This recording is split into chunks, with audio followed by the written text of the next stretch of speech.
Հիմա Հայաստանի այդ գործող իշխանություններ, նախկին ղեկավարներ հեռակաբանավեճը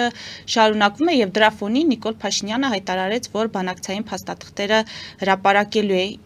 Դուք անձամբ ինչ որ սպասելիք ունեք, ինչ որ բացահայտումներ կլինեն, որոնք էականորեն կփոխեն 2026-ին սպասվող ընտրությունների տրամաբանությունը, նաեւ կոպիտ է հնչում, բայց կփակեն օրինակ նախկին նախագահների բերանը։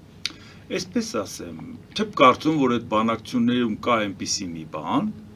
որը պետք է օգնի նախկինների բերանը փակել, կամ էլ թե չէ օգնի Նիկոլ Փաշինյանի բերանը փակել, որովհետև երկուսի բերանն էլ փակվող չի, նրանք ամոթի զգացողություն ոչ մի կողմը չունի, որի հա գոնե մի փոքր լռեն, դրա համար մենք նայենք, իսկ ինչ են այսօր բացատրում նախկինները, որը որ եթե բացահայտվեց, մենք այդ մասին չգիտենք։ Երբ որ Ռոբերտ Քոչարյանը ինքն է Լեռնային Ղարաբաղի Հանրապետություն հռչակելը, ասում է, որ դա իմ հեղինակած որոշումներ 91 թվականի սեպտեմբերի 2-ին, որի մեջ մտել է լղիմ գումարած Շահումյան գումարած Գետաշեն, այսինքն լրիվ այլ միավոր, անկախ նրանից դա ճիշտ էր թե սխալ, որովհետև կարող է չգնային անկախության ճանապարհով, այլ գնային այն ճանապարհով, որ 89 թվականի դեկտեմբերի 1-ին վերամիավորման որոշում կար Լղիմի եւ Հայաստանի։ Եթե Ադրբեջանը ինքը օգոստոսի 30-ին հռչակել է իր անկախությունը, այն էլ ավելին, մենակ անկախությունը չի հռչակել, ինքը հիշատակել է, որ Ադրբեջանի դեմոկրատական հանրապետության ժառանգորդն է 18-ից 20 թվականների եւ համարել է Ռուսաստանին օկուպանտ, այսինքն ինքը օկուպանտից ազատվելու համար ընտրել է ոչ թե այսօր է իր անկախությունը հռչակում, այլ ինքը ասում է, որ շարունակում է իր անկախությունը օկուպացիայից դուրս է եկել։ Հիմա դրանից հետո Ռոբերտ Քոչարյանը մտածել է, ինչ լավ առիթ է, Ադրբեջանը իր անկախությունը հռչակել է օգոստոսի 30-ին, մենք սեպտեմբերի 2-ին էլ մենք էլ մեր անկախությունը հռչակենք, հետո էլ կանգնում ասում են Հայաստան, Արցախը երբեք չի եղել անկախ Ադրբեջանի կազմը։ Բայց մի րոպե, 91 թվականի մարտի 17-ին, որ Խորհրդային Միությունը պահպանելու համար հանրաքվե եղավ, որին Հայաստանը չի մասնակցել, որին մասնակցել է Ադրբեջանը, եւ Ադրբեջանը 93.3%-ով քվեարկել է պահպանել ԽՍՀՄ, որից հետո այդ որ իրավական ակտով ինքը իր անկախությունը հռչակեց, որը չհակասեց իր հանրաքվեին։ Այսինքն եթե դու արդեն քո ժողովուրդը ընտրել է պահպանել Խորհրդային Միությունը, բայց քո գերագույն խորհուրդը դրանից հետո որոշել է անկախանալ, Արցախը լրիվ լեգիտիմ իրավունք ուներ ասել, ես քո հետ ճանապարհ չունեմ։ Իր գերագույն խորհուրդը կարող էր նման որոշում կայացնել, եթե Խորհրդային Միությունն արդեն լուծարվեր, իրանք էլ ասեն Ժորժ ջան, դե մենք էլ արդեն անկախացանք, էլի, բերեք մեր անկախությունը հռչակենք։ Մինչև դեկտեմբերի 8-ի Խորհրդային Միության լուծարումը Ադրբեջանը հոկտեմբերի 18-ին էր սահմանադրական ակտ է ընդունել անկախության մասին։ Դա էլ իրավական հիմք չուներ։ Իսկ մենք դրանից ինչի չօգտվեցինք, ինչի այսօր չենք մտցնում իրանց աչքը, ասենք, կարող ես ինձ բացատրել, բա որ դու օգոստոսի 30-ին քո անկախությունն էիր հռչակում, չէիր հարգում ժողովրդի ձայնը, որը Խորհրդային Միությունն ուզում էր պահպանել։ Խորհրդային Միությանն էլ օկուպանտ էիր համարում։ Մենք քո հետ ինչ ունեինք անելու։ Ոնց կարող ենք մենք դուրս գալ քո հետ մի պետության որոշման, այսինքն իրանք իրավական այնպիսի հաղթաթուղթ էին մեզ տվել, որի դեպքում նույնիսկ մեր այն սխալը գնանք միավորման ճանապարհով թե անկախության, կարող ենք հարցը լուծել, իսկ ինչ արեց Քոչարյանը, գնաց 2007 թվականի Մադրիդում ինչ արեց, նոյեմբերի 29-ին, գնաց ասեց, որ Լեռնային Ղարաբաղի հասարակություն ասելով հասկանում ենք լղիմը, այսինքն ինքը հրաժարվեց բոլոր այն թղթերից, որը իր օրոք է եղել։ Առաջինը հռչակված Լեռնային Ղարաբաղի Հանրապետություն, երկրորդ Լեռնային Ղարաբաղի հանրաքվե, որը դիտարկվել է Լեռնային Ղարաբաղի Հանրապետության տարածքով, եւ որ եղել է դեկտեմբերի 10-ին, եւ հունվարի 6-ին, երբ որ Լեռնային Ղարաբաղում հռչակվեց Լեռնային Ղարաբաղի պետական անկախությունը։ Դու այս 3 փաստաթուղթը զրոյացրեցիր, երբ որ գնացիր ասեցիր, որ Լեռնային Ղարաբաղի հասարակություն ասելով հասկանում ենք լղիմը։ Այսինքն սա Քոչարյանի արածն էր, որ մենք գիտենք, երբ որ ինքը 99 թվականի նոյեմբերի 18-ին Ստամբուլում, Հելսինկի, ներողություն, Եվրոպայի անվտանգության խարտիան ստորագրել Իրան հարցրեցին լրագրողները, բա ո՞նց է ճանաչում Ադրբեջանի տարածքային ամբողջականությունը, ասում է Արցախը երբեք չի եղել անկախ Ադրբեջանի կազմում։ Բա Արցախը Ադրբեջանի կազմում չի եղել։ Ընդհանուր պետության մասին ո՞նց է իր խոսում դրանից հետո։ Մեղրի հետ փոխանակել ո՞նց է իր խոսում դրանից հետո։ Այսինքն մենք սա ունենք, չէ՞, ի՞նչ է նոր բացահայտվելու, որը մենք չգիտենք։ Հետն էլ ասում է, որ Հայաստանն է հրահրել պատերազմը։ Չէ, Հայաստանը որ հրահրել է պատերազմը ինքը ասում է, հարցները որ ախր այդ բանը Նիկոլ Փաշինյանն էլ է ասում։ Այսինքն Չէ, բայց օբյեկտիվորեն պարոն Անտինյան, Հայաստանը իսկապես հրահրեց պատերազմը։ Ախր գիտեք հարցը որն է։ Ադրբեջանը նպատակ ուներ պատերազմ սկսել, վերցրեցին իրանց վրա, որ իրանք են հրահրել։ Եկեք այստեղ կանգ առնենք, հեռախոսազանգի պատասխանենք։ Բարև ձեզ, լսում ենք ձեզ, բարև ձեզ։ Բարև ձեզ, հարգելի հեռուստադիտող, կիչեցնեք հեռուստացույցի ձայնը։ Hello. Մենք ձեզ լսում ենք, դուք հեռուստացույցի ձայնը իջեցրեք, որ մեզ լսեք։ Okay. Բարև ձեզ, իբ հարգացերս պարոն Անտիյանի հետ, պարոն Անտիյան, ես Ալիբաբայից և 40 ավասակներից եվ եք պրտնում, և պիտի պրտնեք, այվար կեզից էլ խելացի մարդ չկա, արի նստի ես աթորին, վերջանակ ես ամենիչից այվար տաղկատության մեջ էտ Pek ժողովուրդ է տաղկատության մեջ ապրում, փոշակառուները հացի փող չունեն, նոր տարիա գալի միս չեն կարում առնել, ես ընկել եք ես Ալիբաբայի 40 ավազակները հալանում են մեր երկիրը։ Շնորհակալ ենք հարգելի հեռուստադիտող։ Քեզից է խելացի մարդ, չկա պարոն Անտիյան։ Շնորհակալություն։ Ես պատրաստվում էի դեպ այդ մասին վերջում հարցնել, որ արդյոք դուք կնախաձեռնեք լինել այլընտրանքը, որը իսկապես հույս կտա ընտրության այս պահին չգնացող, բայց արևմուտքի հետ հույսեր կապող քաղաքացիներին։ Հիմա հեռուստադիտողի հարցը եւս շեղեց մեզ մի փոքր, բայց այնուամենայնիվ պատասխանեք։ Ես պարզ հստակ ասել եմ հրապարակային, որ մտադիր եմ մասնակցել այդ process-ներին, պատասխանատվությունից ու բեռից խուսափող չեմ, բայց պաշտոնի մեռածել չեմ։ Այդ իսկ պատճառով, եթե ինձ կհաջողվի ինքս ձևավորել, իհարկե կվերցնեմ իմ վրա այդ պատասխանատվությունը, մանավանդ որ ասել եմ իմ մտադրությանը ընտրություններին մասնակցելու։ Այսինքն իսկ դա ձևավորել նշանակում է որոշակի ռեսուրսի խնդիրներ լուծել, որ կարողանաս կազմակերպական հարցեր անես։ Իհարկե առաջիկա ընտրություններում ընտրակաշառք չի բաժանվելու, գազելներով ընտրության չեն տանելու։ Եթե նույնիսկ միլիարդներ են բաժանում, դա այդքան արդյունավետ չի, որտեղ եթե միլիարդատերը միլիարդա բաժանով, դա ոչ մի բան ազդեցություն չունի։ Որևէ մեկը իմ կարգի մարդուց չի ակնկալում, որ մենք պետք է միլիարդներ բաժանենք, որ տնից գնա մասնակցի ընտրությանը։ Այսինքն այն ինչքան որ իրանք ռեսուրս ծախսում են, մենք դրա 1% էլ ծախսենք, ավելի արդյունավետ կլինի, քան իրանց արածը։ Ուղղակի պետք է լրիվ օրինական ձևով մենք կարողանանք այդ կազմակերպական հարցերը լուծել ու պատահական չի որ ասի նաև պաշտոնի մեռած չեմ, եթե ես տեսնեմ, որ հասարակությունը ավելի շատ վստահում է այդ տիրույթում գաղափարակից մեկ այլ ուժի կամ մեկ այլ անհատի, կամ մեկ այլ կուսակցության ու կասի, գիտեք, ավելի լավ է մենք աջակցենք, ես չեմ ասի, այդ ով է, որ ես նրան միանամ։ Չի կարող տենց բան լինել, եթե քո նպատակը գաղափարն է։ Առավել ևս առաջիկայում նախագահական ընտրություններ չեն, խորհրդարանական ընտրություններ են, իսկ ցուցակը կարող է լինի մոտավորապես 200 հոգի։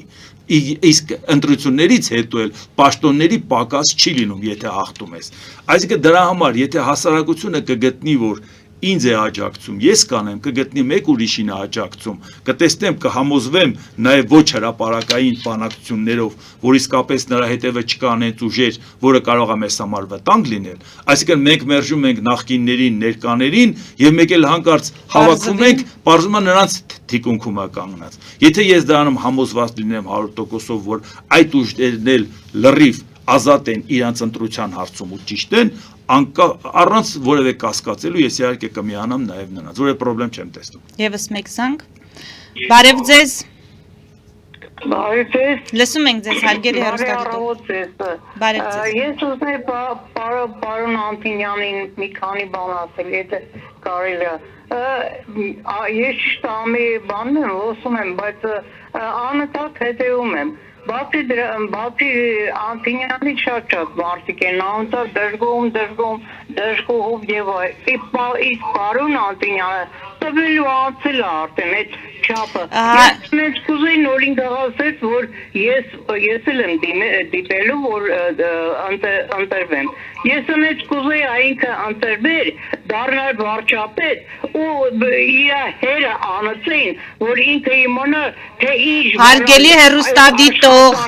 խնդրում ենք առանց վիրավորանքների եւ հարց ձևակերպել եթե դուք հարց չունեք ձեր դիտարկումը հասկանալի է Չէ, ես հարց չունեմ, մեն մարդը հարց ուներ, որ խոսած դուք էլ լսում եք։ Իսկ ես որ մի բան եմ ուզում ասեմ, ուզում եք անջատեք։ Չէ, դուք վիրավորում եք, հարգելի հեռուստադիտող, մենք խնդրում ենք դուք եթերը հարգեք։ Այ ջանս, ես ասում եմ թող ինքը դառնա, որ ուզում Շատ լավ, հասկացանք դիտարկումը, բայց կարելի է ավելի կոռեկտ, շատ շնորհակալ ենք, ձեզ լավ օր։ Լսում ենք, պարոն Անտինյան, Նախ հարցը նա է, որ եթե Լոս Անջելեսում ինքը շատ ավելի լավ գիտի Հայաստանում ինչ է կատարվում, որի պատճառով ինքը շատ անհանգիստ է Նիկոլ Փաշինյանի համար, կարծում եմ, որ մենք մեծ հաճույքով իրան կընդունենք Հայաստանում, որովհետև անդաստիրակների կարիք մենք շատ ունենք Հայաստանում։ Եթե մարդը զանգում է մեկին եւ ասում է, որ իր հերը անեցեն, իսկ իմ հայրը մահացած է։ Տիկին անդաստիրակ, ես սովորաբար կանանց հասցեին այդպես չեմ խոսում։ Այդպիսի օրինակ բերելը առավել եւս խոսում է նրա մասին, որ այո, ինքը կարող է գա եւ ինքը անդամագրվի քաղաքացիական պայմանագրի կուսակցության։ Շատ վատ տիրույթ տարավ մեզ մեր հեռուստադիտողը իրականում, բայց խոսքը հետեւյալի մասին է։ Արդյոք հեշտ չի կողքից քննադատել գործող իշխանությանը, որի ուսերին դրված է իրականության մեջ շատ մեծ ու ծանր բեռ, պարոն Անտինյան, եւ արդյոք երբ որ մենք օբյեկտիվորեն որպես զուտ քաղաքացի մենք ինքներս մեզ հարց տանք, եթե հայտնվենք այդ աթոռում, արդյոք մենք իսկապես կկարողանանք մեր պատկերացրածներին համապատասխան քաղաքականություն վարել եւ ըստ այդմ մնալ արժանապատիվ։ Շատ լավ։ Մի հատ հասկանանք Մարդիկ աշխատում են, 10 տարի աշխատել է Ռոբերտ Քոչարյանը, Սերժ Սարգսյանը, հիմա էլ 7 տարուց ավել Նիկոլ Փաշինյանը եւ ցանկանում է էլի աշխատել։ Ասում են խոսելը հեշտ է։ Մարդիկ ապրում են պալատներում, աշխատում են պալատներում, գնում են միջազգային հանդիպումների պալատներում, իրանց մակարդակը տեսնում եք, բա որ խոսելը հեշտ է։ Ռոբերտ Քոչարյանը 10 տարում չի խոսալ չսովորեց։ Սերժ Սարգսյանը սովորեց, թե Նիկոլ Փաշինյանը։ Եթե խոսելը հեշտ է, բան չի չեն կարողանում խոսել։ Չեմ ասում է ծրագրերից խոսեն։ Մարդկային նորմալ խոսեն։ Հիմա նայեք։ Ամերիկայի Միացյալ Նահանգներում պաշտոնաթող նախագահն ինչ է անում։ Հիմնադրամներ են ստեղծում, գրադարաններ են բացում։ Եվ այնտեղ իրանց մտքերն են։ Իր կյանքի ընթացքում մտքեր։ Մարդիկ վերցնում են գրքեր, կամ թեկուզ Մեծ Բրիտանիայում Չերչիլն էս ասեց, Դգոլը Ֆրանսիայում էս ասեց, Ամերիկայում էս ինչ է, հիմա մենք եկեք երկուսով նստենք, 3 պաշտոնյաների մասին, բերեք իրանց բոլոր մտքի գոհարները հավաքենք, ամոթու գեդինը կմտնենք, Ռոբերտ Քոչարյանի մասանդրան ենք հիշելու, Սերժ Սարգսյանի Յայիրոկն ու Խեարը թարցբուսնելը, Նիկոլ Փաշինյանին էլ չասեմ, Անեց օրինակներ ավելում անհամկամ եթերում անհարմար է կրկնելը։ Այսինքն բավար խոսալը հեշտ է, ինչի չեն կարողանում խոսալ։ Այն դեպքում, երբ որ այսքան տարի իրանք այդ մթնոլորտում են ապրում ու աշխատում, դե թող խոսեն, թող նորմալ ձևով ձևակերպեն խնդիրը, որ գոնե իմանաք իրանք ի վիճակի են այդ խնդիրը լուծելու, կարողա լուծեն, կարողա չէ։ Բայց եթե դուք տեսնում եք, որ մարդը խնդիրը չի կարողանում ճիշտ ձևով ձևակերպի ու մատուցի, նրա ինտելեկտուալ հնարավորություններն այդպիսին չեն։ Մարդը Հայաստանի ներքաղաքական խնդիրների, ներպետական խնդիրների մասին խոսել են, հիմա էլ խոսում են։ Դուք տեսնում եք, թե նրանք խայտառակ վիճակա դա, բայց որ գնում են միջազգային բանակցությունների, ուղղակի փակ դռների հետևում, ու դուք ընդհանրապես չեք տեսնում, թե այնտեղ ինչ է կատարվում։ Այդ ինչ գիտեք, ինչ են բանակցում։ Դիմացը գալիս են նստում են փորձառու մարդիկ, չմոռանանք, երկրի քաշային կատեգորիան, անհամեմատ գերազանցումը, թե բնակչության թիվը, թե տարածքը, այդ մարդիկ նստում են, իրանք լսում են իրանց կառույցներին, ուղեղային կենտրոններին։ Ուղեղային կենտրոնները բերում են այդ մարդկանց, ովքեր իրանց քաշով ավելի մեծ են, նստում են մեր պաշտոնյաների դեմը, որոնք բոբիկ են գլխից։ Դուք պատկերացեք արդյունքում ինչ եք սպասում։ Նույնիսկ Եթե քո պետության քաշը ավելի փոքր է, պետք է պետությունը այնպիսի մարդիկ ներկայացնեն, որ հավասարը հավասարի հետ շփվես, նրանց համար անպատվաբեր չլինի այդ մարդկանց հետ շփվել։ Այսինքն գոնե կոմպենսացնես քո երկրի փոքր լինելը մյուսների համեմատ։ Բայց երբ որ դու գնում ես ու բացարձակ չես, իսկ եթե բանակցությունների ժամանակ Google-ը պետք է մտնես, կարդաս թե ինչ պետք է խոսես, այս մարդիկ որ խոսում են, դուք տեսնում եք, որ նրանք տիրապետում են։ Ինչ որ մի իրադարձություն կատարվում է, 50 պաշտոնյա անդրադառնում է, մի քանի օրվա ընթացքում ինքը իրան հակասող կարծիք հայտնում։ 100 կարծիք են ունենում։ Սա լսող մարդը կհավատա այդ իշխանության քայլերին։ Հիմա կրանքն է ընկել պարոն Անտինյան մեր ժողովուրդը, որ 2018 թվականին հեղափոխություն արեց, հույս ունենալով, որ իսկապես այդ անարդարության մթնոլորտը կվերանա, երկրում արդարություն կհաստատվի, նախկին արատավոր բարքերից կազատվենք։ Հիմա տեսեք, շատ ալնում մարդիկ ասում են։ Հիմա անընդհատ մեղադրական այդ բանը կա հանրության հասցեին։ Հիմա մեղավոր էին, որ դուրս եկան փողոց եւ փոփոխություն իրականացրեցին։ Երբեք չի կարելի մեղադրել, որ մարդիկ ազնվոր են դուրս են եկել փողոց։ Ամբողջ աշխարհով տոնախմբություններ, Սերժ Սարգսյան եւ ոչ միայն Սերժ Սարգսյան, 20 տարվա Արցախից եկած խոպանչիների քաղաքականությունը 10 տարի չէր, 20 տարի է։ Ինչի Սերժ Սարգսյանը Քոչարյանի ժամանակ պաշտոնյա չէր, երկրորդ դեմքն էր։ Այսինքն մարդիկ դա են տոնել։ Մարդիկ դուրս են եկել փողոց մերժելու եւ առնվազը ճիշտ չի, որ այդ մարդկանց մեղադրել, թե դուք ինչի եք ազնիվ։ Բայց մենք այսօր խոսում ենք ոչ թե ինչու եք դուք 18 թվին խաբվել, այլ մենք խոսում ենք իսկ դուք 25 թվականին, երբ որ հետադարձ հայացք եք գցում 18 թվականին, թե տեսնում եք այդ ոնց եղավ որ եկան իշխանության, այդ ոնց իշխանությունը հանձնեցին, պատերազմի հետ կապված ինչ եղավ, Փաշինյանը ինչ հայտարարեց պատերազմից հետո, ինչ արվեց եւ այլ, այսինքն եթե դու 18 թվականին ես Նիկոլ Փաշինյանին ընտրել, լավ է սա, ես հեղափոխությանը չեմ մասնակցել, ոչ էլ Նիկոլ Փաշինյանին որևէ ընտրությամբ ընտրել եմ, բայց ես դրական եմ համարել այդ փոփոխությունը։ Ես ո՞ւս կարող եմ մարդկանց մեղադրել մի բանի համար, որ նրանք ազնիվ են եղել։ Բայց ես ասում եմ, բայց ժողովուրդ ջան, 18-ից մինչև այսօր այսքան բանը տեսնելուց հետո, կամ այսքան բանը որ ջրի երես է դուրս եկել Ռոբերտ Քոչարյանի ու Սերժ Սարգսյանի հետ կապված։ Եթե դու կանգնած ես Ռոբերտ Քոչարյանի ու Սերժ Սարգսյանի կողմը, դու այլևս խաբված չես։ Դու պարզապես հանցակից ես։ Եթե դու կանգնում ես 7.5 տարի հետո ու այս բոլոր բաները տեսնելուց հետո ասում ես ես ընտրել եմ 18-ին, 26-ին էլ կընտրեմ, ուրեմն դու այլևս խաբված չես։ Դա քո ընտրությունն է։ Ուրեմն իմացի, որ այդ ընտրությամբ դու քո երեխայի ապագան ես ընտրում։ Ու տեսեք վատը որն է, մարդը 18 թվին ընտրել, հա, իր երեխայի համար ապագա է ընտրել։ Այո։ Նա չի ուզում իր երեխան գրագետ կիրթ մարդկանց լսի։ Նա չի ուզում գրագետ խոսք լսի իր երեխան, որ իր երեխան իրան չմեղադրի։ Այսինքն բալիկ ջան, դու էլ վատին լսի, որպեսի հանկարծ չասես հայրիկ, մայրիկ, բա դուք էս ինչի եք սրանց հետ։ Այսինքն սա է հարցը։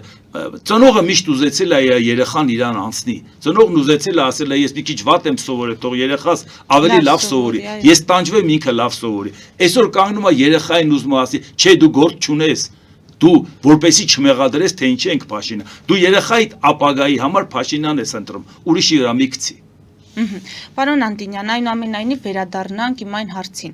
Ռոբերտ Քոչարյանը հասկանում է, երբ հայտարարում է, որ Հայաստանն է հրահրել պատերազմ։ Դրա հետևանքները թեկուզ միջազգային արձագանքի տեսանկյունից, Ադրբեջանից սպասվող հարձակումների տեսանկյունից գիտակցում է, հարցս հիշեք, հեռուստադիտողին պատասխանենք, հետո շարունակենք։ Բարև ձեզ։ Բարև ձեզ, հարգելի հեռուստադիտող, մենք ձեզ լսում ենք։ Ես հարցնում եմ պարոն Անտինյանին։ Լսում ենք ձեզ։ Սոցիալական տեսնեք, այս հետևում եմ հեռուստացույցին խոսում են, լավ։ Ես ուզում եմ հարցնեմ պարոն Անտինյան, եթե դուք ընտրվեք վարչապետ, դուք արդյոք ունեք մշակված ծրագիր սոցիալական անապահով խավի եւ թոշակառուների վերաբերյալ, որոնք հանդիսանում են անվտանգության եւ ռազմավարական լուրջ խնդիր։ Արդյոք ունեք մշակված ծրագիր, որպեսզի բարելավեք սոցիալապես անապահով խավի եւ թոշակառուների վիճակը, քանզի այդ երկրում թոշակառուն քաղաքացին թոշակի անցնելու ժամանակ արդեն վայելում է ապահով կյանքը։ Շատ լավ, շնորհակալ ենք հարգելի հեռուստադիտող։ Նախ Հայաստանը իր սահմանադրությամբ գրել է, որ ինքը սոցիալական պետություն է։ Եթե սոցիալական պետություն գրում ես, բայց դու ամեն տարի ասում ես թոշակը չեմ բարձրացնելու, որովհետև դրա համար գումար չկա։ Եթե նույնիսկ 1000 դրամով բարձրացնեմ, բայց դրա ոչինչ չի լինի, բայց բյուջեի վրա այսքան բեռ կլինի, այսինքն եթե ամեն տարի դու ընդունում ես, որ գնաճի պատճառով մարդու կենսամակարդակը վատանում է, հարկեր տուրքերն ավելանում են, ապրանքների գները բարձրանում են, եւ այդ պարագայում դու թոշակը չես վերանայում, այսինքն դու սոցիալական պետություն լինել չես կարող։ Դու քո ծրագրով այլևս մերժում ես սահմանադրական նորմը, որ բացատրում եք, որ ժողովուրդ ջան, բա ոնց կարող ենք թոշակը բարձրացնել։ Եվ խնդիրը սա է, որ եթե մարդիկ իրենց առաջ խնդիր դնեն, որ ինչպես պետք է անեն կենսաթոշակառուի վիճակը լավացնեն, հասարակության բարոյական մակարդակը որոշում է, թե ինչպես է այդ հասարակության վերաբերմունքը ծերերի եւ երեխաների նկատմամբ, այսինքն հասարակության անպաշտպան խոցելի շերտի նկատմամբ։ Եթե մենք տեսնում ենք այդ վերաբերմունքը, հիմա իրանք իհարկե նախընտրական կփորձեն նաև ասեն, որ 65-ից բարձր տարեքի մարդկանց հետ կապված իրանք նաև անվճար բժշկություն կանեն, այդ անվճար բժշկությունը իհարկե պետք է եւ շատ ընդունելի է, միանշանակ, այդ դուք ասեցիք արտասահմանում, մարդը նույնիսկ եթե մի ժամ անգամ չի աշխատել որևէ արևմտյան երկրում, բայց մարդը գնում է այդ պետություն, եթե նույնիսկ նրան թոշակ չեն տալի, որովհետև ասում են դու մեր մոտ չես աշխատել, բայց տալիս են այնքան նպաստ, նրա առողջական խնդիրները լուծում են, սննդի գումար են տալի, պահողի փող են տալի, որովհետև ասում են, եթե դու եկել ես մեր երկիր, դու կարգավիճակ ես ստացել, նույնիսկ եթե չես աշխատել այս երկրի համար, դու չպետք է սովամահ լինես։ Եթե այդ կարգավիճակը քեզ տվել է, ընդհանրենք Միացյալ Նահանգները, ուրեմն դու պետք է արժանապատիվ կարողանաս ապրես։ Մենք այս խնդրը ունենք, որ ձեզ հարց այն է, որ դուք եթե հավակնություններ ունենաք մասնակցելու ընտրություններին, դուք այս առումով մշակված կամ պատկերացումներ ունեք, թե ինչ ուղղությամբ պետք է գնալ։ Ուղղակի ասեմ, որ այն մասնագիտությունը, որը ես ստացել եմ, ես տնտեսագիտական կրթություն եմ ստացել, շատ ժամանակ ես այդ թեմաներից չեմ խոսում, որովհետև մարդկանց չեմ ցանկանում ներքաշել տերմինների մեջ եւ այլ, դա պետք չի, որ այսօր այդ ծրագիրը ունենաս։ Դու քո պատկերացումը քո մեջ նստած է, ինչպիսի պետություն ես պատկերացնում, իրավական, սոցիալական, ժողովրդավարական։ Այսինքն դա այնպես չի, որ դա մի առանձին բան է, որ ասեք, այ բերեք թոշակառուների մասին այսպես մտածենք։ Եթե դու համապարփակ ունես ծրագիր, քո երկրի ապագան ինչպես ես տեսնում, դրա մեջ այդ ամեն ինչը տեղավորվում է։ Զանգ ունենք, պարոն Անտինյան, բարև ձեզ, հարգելի հեռուստադիտող։ Լսում ենք ձեզ։ Երբ որ Նիկոլ Փաշինյանը դառնում էր վարչապետ, լրատվամիջոցները ոչ մի բան չէին պատմում նրա իսկ իրական դեմքի մասին, նրա գրած գրքերը, նրա արտահայտությունները, օրինակ արտասահմանում մենք լրիվ ատեղյակ էինք, թե ինչ է իրենց ներկայացնում Նիկոլ Փաշինյանը։ Սա քննադատությունը վերաբերում է նաև Նոյան Տապանին։ Դուք ոչ մի անգամ Նիկոլը երբ որ դառնում էր վարչապետ, նրա մասին ոչ մի բան չէիք պատմում։ Դա սերևույթին վերևից հրահանգ էր եւ դուք ոչ մի բան չէիք ասում նրա մասին։ Հարցն է, որ լրատվամիջոցները սերևույթին միշտ հետևում են իշխանություններին, կատարում են նրանց հրամանները։ Ես ցավում եմ, որ դուք Նոյան Տապանի մասով այդպիսի տպավորություն ունեք, բայց ամեն դեպքում ձեր հարցը հղեք։ Ո՞րն է ձեր հարցը։ Իհարկե, տպավորությունը ուրիշ բան է։ Ես փաստից եմ խոսում։ Նոյան Տապանը երբևէ որևէ հաղորդում արել է Նիկոլի իսկական դեմքի մասին։ Չի արել։ Այդ իմաստով սա տպավորություն չի, սա փաստ է։ Ես չգիտեմ դուք ինչ եք պատկերացնում, ինչ տարբերակով պետք է լրատվամիջոցները բացահայտեն ձեզ համար Նիկոլ Փաշինյանի դեմքը, բայց ես ձեզ կարող եմ վստահեցնել, որ Նոյան Տապանը երբևէ որևէ հրահանգի չի ենթարկվել եւ հրահանգ չի ստացել, գոնե թե Նոյան Տապանի կենսագրությունը եւ անցած ճանապարհին հետևող մարդիկ դա վստահաբար կարող են ասել եւ իմ խոսքերը հաստատ արժանահավատ են։ Պարոն Անտինյան, հիմա ամեն դեպքում եզրափակենք իմ հարցով, որը ինձ համար կոնկրետ շատ կարևոր է։ Քոչարյանը գիտակցաբար է Հայաստանին մեղադրում պատերազմ հրահրելու մեջ։ Տեսեք, Ադրբեջանը սանձազերծել է պատերազմ, Ադրբեջանը հարձակվել է Արցախի վրա, Հայաստանը պարտավոր էր մասնակցել պատերազմին, որովհետև 89 թվականի դեկտեմբերի 1-ի որոշում, որը ամրագրված է նաև մեր սահմանադրության մեջ, իհարկե սահմանադրության մեջ ավելի ուշ է եղել, քան հարձակվել են սահմանադրությունը 95-ին, բայց արդեն այդ փաստաթուղթը կար։ Մենք հանձնառու էինք Արցախի անվտանգության համար։ Հիմա Ադրբեջանը չի ընդունել Արցախի որոշումը, Արցախի որոշումը եթե միջազգայինորեն չի ընդունվում կամ վիճարկում է դու ինչ ես սոքով մտնում Արցախ, այդ ժամանակ Հայաստանը պետք է մասնակցեր։ Բայց տեսեք ինչ է ստացվում։ Ադրբեջանը ագրեսոր է։ Ադրբեջանը այն աշճանի ագրեսոր է, որ Միացյալ Նահանգների պես երկիրը նրա նկատմամբ սանկցիա կիրառում 907 բանաձևը, որ ասում է այդ ագրեսոր պետությանը մենք չենք ֆինանսավորել։